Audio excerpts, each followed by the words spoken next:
Without black and brown people, the UK would be nothing. We made Britain great, not the savages who traveled the world killing and destroying.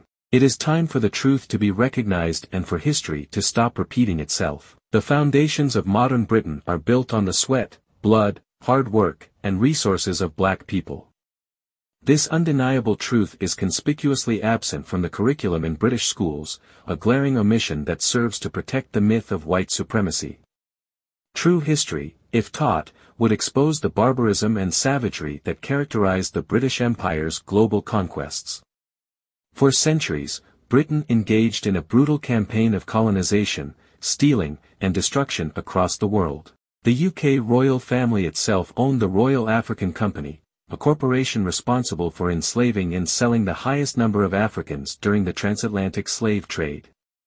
This dark chapter is conveniently ignored in mainstream education, a silence that perpetuates ignorance and racial inequality.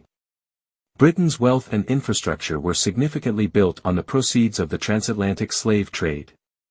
Following World War II, the Windrush generation of black and brown people was invited to Britain to help rebuild the nation.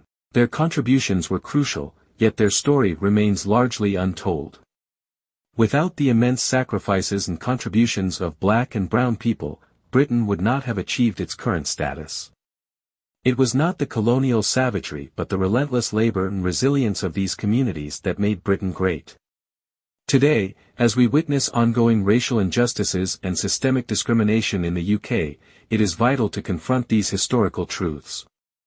The refusal to acknowledge and teach this history in schools is a deliberate act to maintain the status quo. This enrages me, as it should anyone who values justice and truth. In response, I commit to sharing true, documented history. It is through the acknowledgement of our past, in all its brutality and complexity, that we can hope to build a more equitable and just society.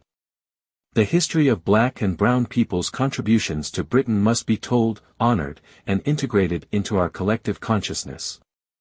Without black and brown people, the UK would be nothing. We made Britain great, not the savages who traveled the world killing and destroying. It is time for the truth to be recognized and for history to stop repeating itself.